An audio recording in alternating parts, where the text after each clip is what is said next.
My parents wanted to give my share of inheritance to their favorite daughter. But little did they know that my grandparents had other plans. Hey everyone, we put a lot of time and effort into finding these stories to keep bringing you the best content.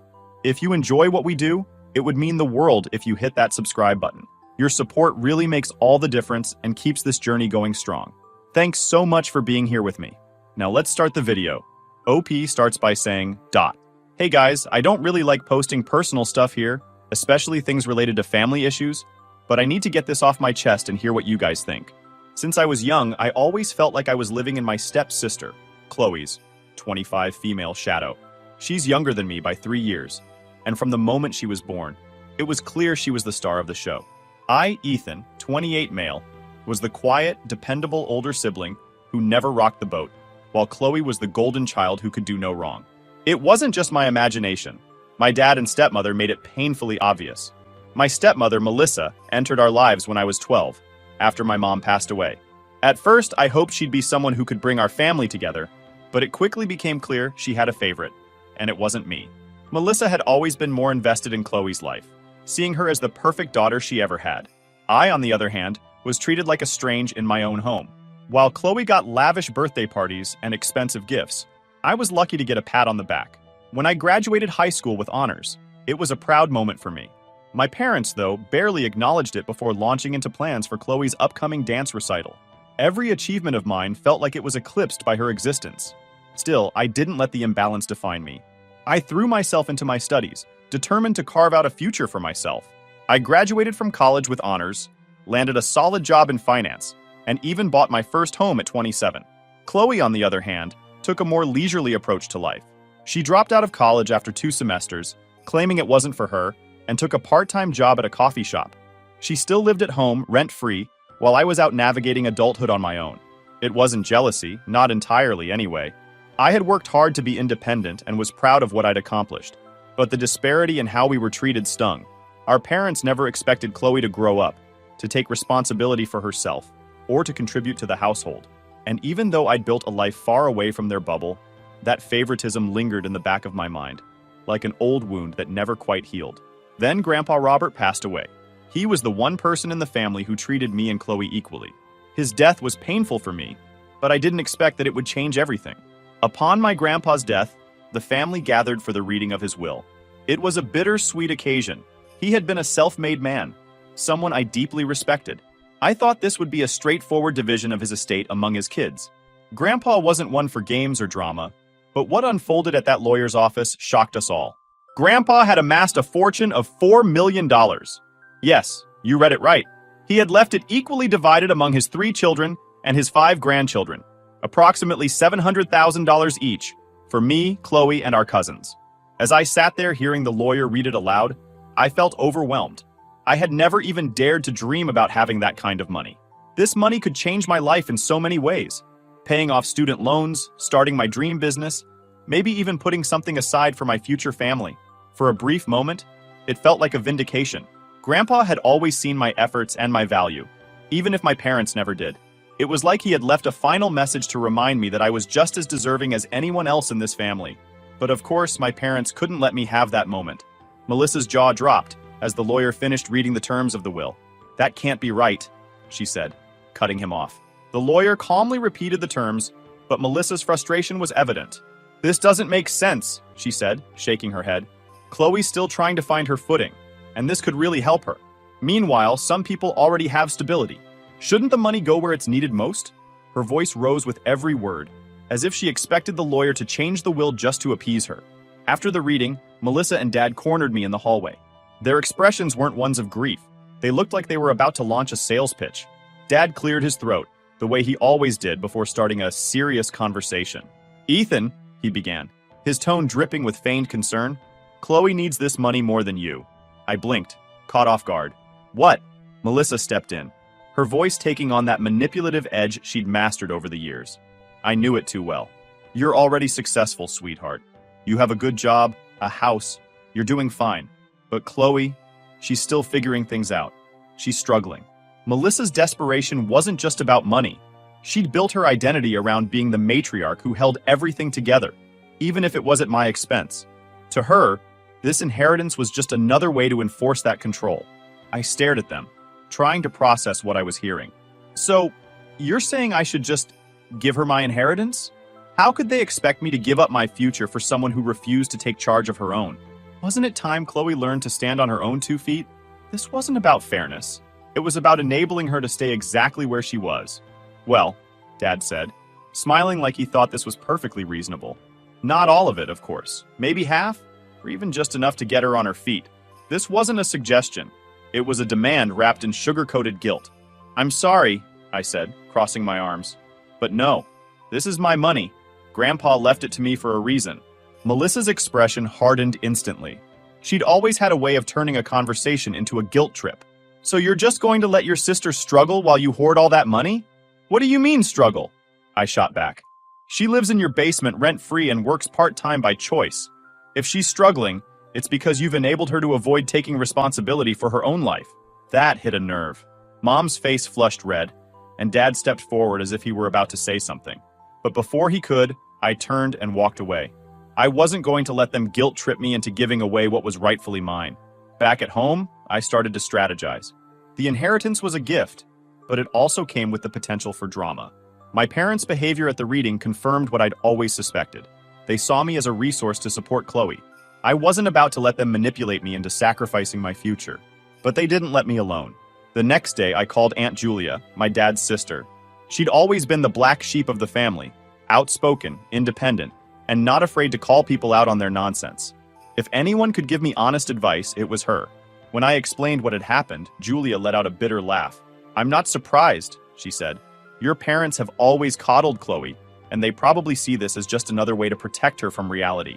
She then told me something that made my blood run cold. Grandpa knew this would happen. That's why he added a clause to his will. If anyone contests the distribution, they forfeit their share. He didn't want his money to tear the family apart. I felt some relief. Grandpa had seen the storm coming and put measures in place to stop it. But even with that clause, I knew my parents wouldn't back down easily. They weren't the type to accept a loss without a fight. A few days later, the inevitable happened. Melissa and Dad called, inviting me over for dinner. I knew it wasn't going to be a casual meal. As I sat at their kitchen table, Melissa launched into another plea, this time peppered with emotional blackmail. We've always done so much for you, she said, her voice trembling. We sacrificed to give you a good life. Now we're just asking you to help your sister. Is that so much to ask? Melissa, I said, keeping my voice steady. I've worked hard for everything I have. This inheritance isn't about you or Chloe. It's about Grandpa's wishes, and I'm not going to dishonor those.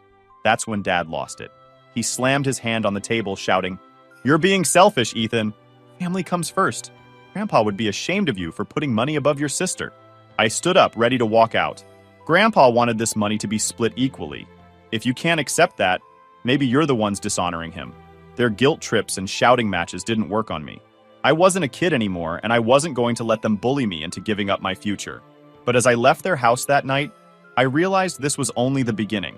After the blow-up at dinner, I thought my parents might back off for a while, but I should have known better. They didn't stop, they doubled down. The guilt trips turned into full-on campaigns. Every phone call was another lecture, and they even roped in extended family members to try to shame me into giving up my share. The worst was my Uncle Peter. He and Dad had always been close, and Peter was a master at turning everything into a morality lesson. Ethan, he began during one particularly tense phone call, you're putting money above family. You're better than this. Chloe is your sister. She's blood. She needs your help. I'd heard it all before. Uncle Peter, I replied, trying to keep my frustration in check. Grandpa didn't leave this money for me to hand it over to someone else. He wanted it to be split equally, and that's what's happening.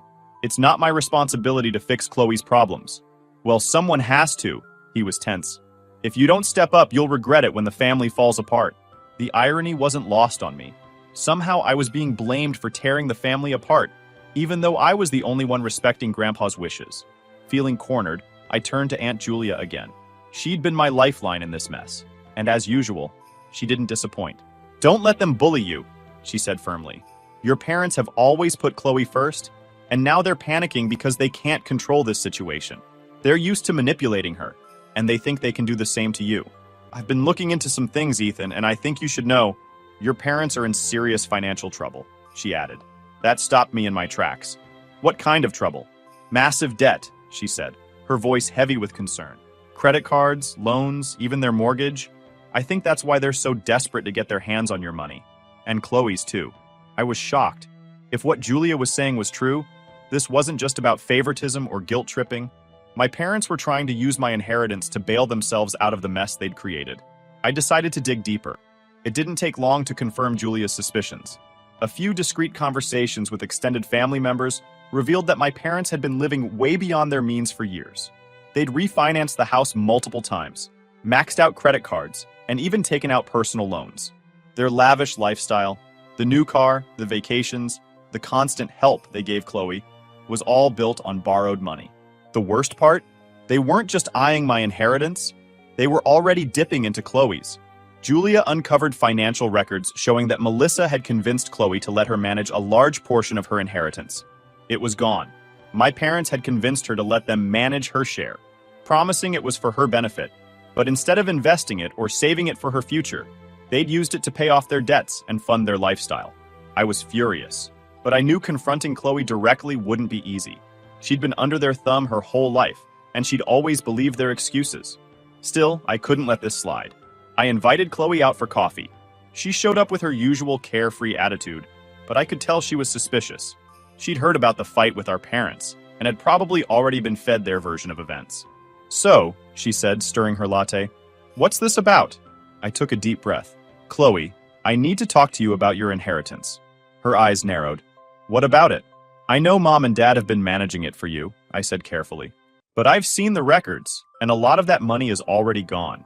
She frowned, clearly confused. "Gone? What are you talking about?" "They've been using your inheritance to pay off their debts," I explained. "Credit cards, loans, the mortgage. They're in over their heads financially, and they're using your money to bail themselves out." Chloe laughed, but it was a nervous, disbelieving sound. "That's ridiculous. They wouldn't do that."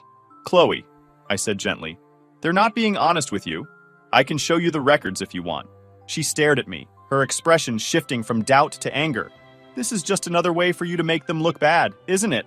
You've always been jealous of me." Her words stung, but I stayed calm. "I'm not trying to make them look bad. I'm trying to protect you. They're taking advantage of you, Chloe. You don't have to believe me, but at least look into it." She didn't say anything as she got up and left. I watched her walk away, feeling like I'd failed. But then, a few days later, Chloe called me. I thought she changed her mind after our last talk. However, her tone was sharp, and I could feel the accusation hanging in the air before she even spoke. "How dare you?" she hissed. I blinked. Hello to you too?" "Don't play dumb. Mom told me everything." Chloe had always looked up to Melissa, who used that influence to keep her under control. "You've always been so bitter about how they treat me. But this is low, even for you." I held the phone tighter. "What are you talking about, Chloe?" "Oh, don't act clueless. You tried to make them look like thieves. Do you realize how insane that sounds? My inheritance? Gone? You think I'm stupid enough to believe that?" I sighed, already exhausted. "Chloe, I'm not trying to start drama. I'm just telling you the truth. You can even check the bank statements yourself. If you can get them, that is." She snorted, a cruel edge to her laugh. "Bank statements? Oh, please. You've always been obsessed with this idea that they favor me and hate you. Newsflash, they love me because I'm not a complete pain in the ass like you are." There it was. Classic Chloe. The golden pedestal she lived on wasn't just built by our parents. She'd added a few bricks herself. "I'm not doing this to compete with you, Chloe," I said, trying to keep my voice level. "This isn't about me. It's about you not getting blindsided when all your money is gone." She started shouting, "If it's gone, and even if it was, maybe they had a good reason. I mean, you don't get how hard they've worked for us because you're always too busy feeling sorry for yourself. Not everything's about you." I clenched my jaw. "You know what? Fine. Keep living in your fantasy world. But don't come crying to me when reality smacks you in the face. Because it will, Chloe. It always does." Her laugh this time was pure mockery. "Yeah, right. You've been wrong about everything else. Why would this be different?" She hung up before I could say another word. For a second, I just stared at my phone, wondering if I should have handled it differently. But no matter what I said, Chloe would always default to the same entitled denial. I'd handed her the truth on a silver platter, and she'd thrown it back in my face. Let her keep believing their lies. It was only a matter of time before the house of cards came crashing down. My parents weren't the kind of people to admit defeat, even if caught red-handed. Instead, they shifted their tactics, going from guilt-tripping me to full-on vilifying me within the family. They doubled down on their narrative that I was greedy and selfish. Dad called every extended family member he could think of, spinning a sob story about how I was tearing the family apart over money. Uncle Peter, predictably, ate it up and became their loudest supporter. Every family group chat was suddenly full of passive-aggressive messages about the importance of family and selfishness ruining relationships. I stayed quiet, refusing to engage in their theatrics. It wasn't worth it. But while I was focused on ignoring the noise, my parents were working behind the scenes on something much more underhanded. It started with a letter from a lawyer. I opened it to find a formal notice that my parents were contesting Grandpa's will, despite the forfeiture clause explicitly barring anyone from challenging the distribution. They were claiming that Grandpa hadn't been of sound mind when he wrote it. The implication was clear. They wanted the entire estate to be redistributed, likely in a way that would favor Chloe and themselves. As the days passed and the court proceedings began, the sheer entitlement of Melissa and my father became impossible to ignore.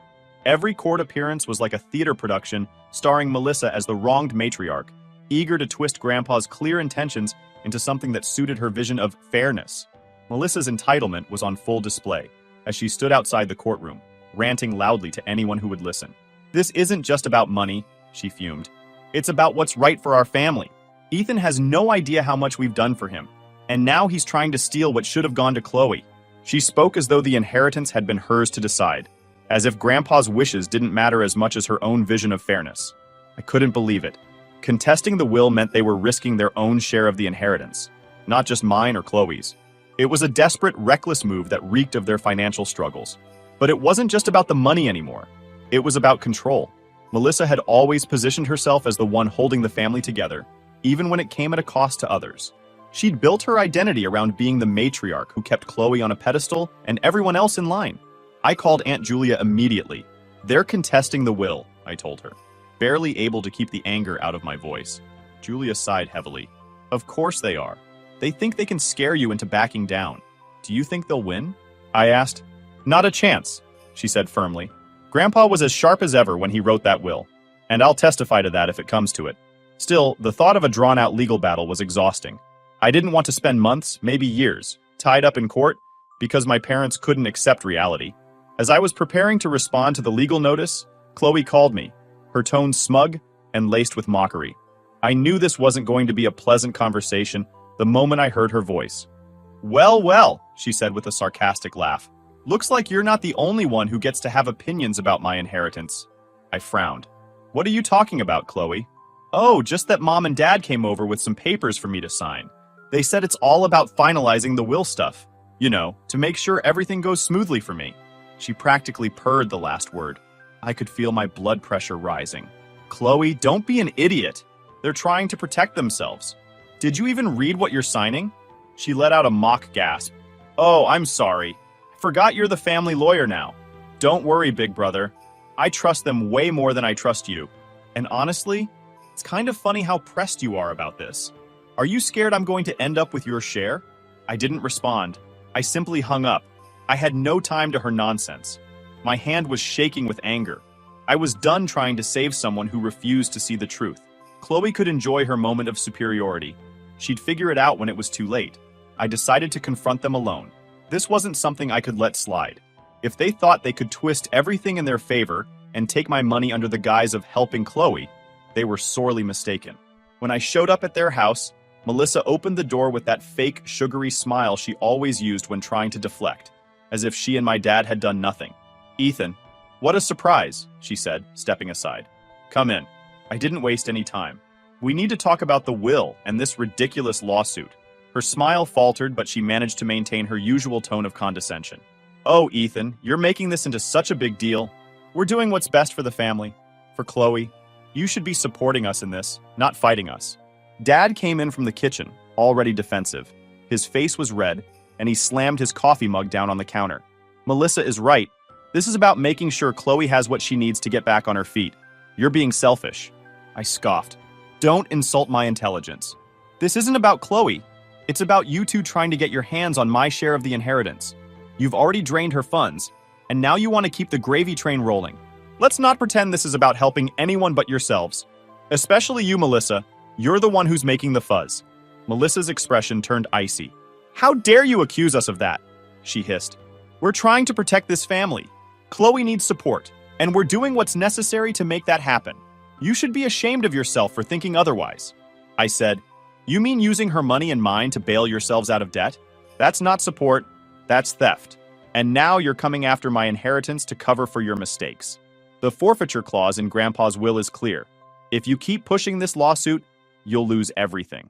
Dad pointed a finger at me, his hand trembling with anger. You don't know what you're talking about. Chloe's been through a lot, and we're doing what we can to help her. If you weren't so greedy, you'd see that. Greedy? I laughed bitterly. You're the ones who've been dipping into money that doesn't belong to you. You're not doing this for Chloe. You're doing it for yourselves. And if you think I'm just going to roll over and let you take my share, you're dead wrong. The room fell into a heavy silence. Melissa's expressions cannot be explained, and Dad looked ready to explode, but I didn't care. I turned and walked out, leaving them to stew in their lies and manipulations. They'd made their choices, brought out the lawsuit thing, and now they'd have to deal with it. I was done playing their game. If they wanted a fight, I was ready to make sure they lost everything. After that, their desperation drove them to push forward with the lawsuit, escalating the battle to levels I hadn't thought possible. They dragged me into endless depositions, forcing me to relive every detail of Grandpa's final months, their financial manipulations, and the countless arguments that had torn our family apart. It was emotionally draining, a constant barrage of accusations and twisted narratives designed to make me look like the villain. Every court appearance felt like stepping into a war zone. My parents' lawyer, a slick, condescending type, relished painting me as the ungrateful, conniving grandson who had somehow coerced Grandpa into writing them out of the will. They claimed Grandpa hadn't been of sound mind, that I'd manipulated him into adding the forfeiture clause, and that the entire estate plan was a ploy to exclude them unfairly. But I wasn't alone in this fight. Aunt Julia, true to her word, stood firmly by my side. She became my fiercest ally, attending every hearing, every deposition, and providing testimony that cut through their lies like a scalpel. She spoke with unwavering conviction about Grandpa's clear intentions, his sharp mind right up until the end, and his disdain for anyone who tried to manipulate or take advantage of the family legacy. He was a man of principles, she told the court during her testimony, and he was very clear about what he wanted. Ethan didn't influence him. He respected Ethan because Ethan had earned it. This lawsuit is a disgrace to his memory. Her words carried weight, but the case dragged on for months. My parents clung to their delusions, throwing every baseless argument they could muster at the court, hoping something would stick. Depositions turned into cross-examinations that felt more like interrogations, as their lawyer tried to pick apart my character and motives. It was exhausting, but I refused to back down. The turning point came when the financial records were submitted as evidence. The documents laid bare the truth, the debts, the misuse of Chloe's inheritance, and their blatant attempts to rewrite history for their own benefit. It was damning, and no amount of spin could undo the damage. The final day in court was surreal. The judge reviewed everything, the will, the testimonies, the financial records, and delivered a ruling that felt like a breath of fresh air. The will is clear, and the evidence supports its validity, the judge said firmly. The claims of undue influence are unfounded, and the forfeiture clause is enforceable. The plaintiff's share of the inheritance is forfeited as stipulated. Just like that, it was over. My parents lost everything, every last penny they'd been banking on. Their faces in that moment were a mix of shock, rage, and disbelief. The victory was bittersweet. I hadn't wanted things to escalate to this point, but there was no other way to protect Grandpa's legacy, or myself. They'd forced my hand, and while I felt a sense of justice, it was hard to ignore the scars the battle had left behind. The battle was over, but the healing would take time. Melissa and Dad's wrath didn't dissipate after the loss. They spread their bitterness far and wide, slandering me to anyone who would listen and trying to spin the narrative in their favor. Okay, perfetto. Every phone call with extended relatives was now a battleground for their narrative. You've destroyed this family, Dad growled during one particularly hostile call. Your greed has cost us everything. I shot back incredulous. You're the ones who gambled everything trying to take what wasn't yours. This is on you. It was exhausting. Chloe wasn't breaking free from our parents' influence. She'd already chosen her side, aligning herself with their manipulations during the lawsuit. Even when the judge handed down the ruling that stripped our parents of their inheritance, she still clung to the narrative that they were victims of my greed. For months after the court case, she distanced herself from me, her conversations with me terse and pointed, accusing me of fracturing the family. But as time passed, cracks began to form in her loyalty. Our parents, now spiraling financially, started pressing her harder for money. It didn't take long for Chloe to realize that their promises to support her were just smoke and mirrors. They weren't trying to help her. They were using her. Not everyone in the family was so understanding. Uncle Peter, ever the self-appointed defender of family loyalty, made it his mission to remind me of my supposed betrayal at every opportunity. At one family barbecue, he cornered me with his coffee in hand. "Ethan, you really should try to fix things with your parents. They're struggling because of you, you know?" I sighed, already tired of the conversation. "They're struggling because they've spent years mismanaging money and manipulating people. That's not on me." He wagged a finger at me, his face flushed. "It doesn't matter. You're their son. It's your responsibility to step up." I didn't bother hiding my frustration. "Respectfully, Uncle Peter, if you think they deserve so much help, why don't you step up? Or is it easier to lecture me than to actually do something?" I think I became bold after everything I've been to. His face turned an impressive shade of red, and he stomped off, muttering under his breath. It wasn't much, but it felt good to finally stand my ground. Despite the lingering tension with some family members, I started to see the benefits of standing firm. My inheritance allowed me to pay off my student loans, which had been a huge weight on my shoulders. I invested in a small business I dreamed of starting, a financial consulting firm aimed at helping young professionals navigate their finances. It felt like I was finally taking control of my life in a way that went beyond just money. My parents, meanwhile, were spiraling. Without their inheritance or our financial support, their situation grew more precarious. They sold their house and moved into a smaller rental property, which they could barely afford. Instead of taking responsibility for their choices, they kept blaming me for everything. "They're telling everyone you abandoned them," my aunt said one day, scrolling through texts from a distant cousin. "It's like they're trying to rewrite history." "Let them," I said. "The people who matter know the truth." Still, the scars remained. The betrayal cut deep, and rebuilding my sense of self-worth was a slow process. But every step I took toward independence, financially, emotionally, and mentally, was a step away from their control. I didn't just inherit money from Grandpa. I inherited his strength, his values, and his unwavering belief in fairness. And that, more than anything, was worth fighting for.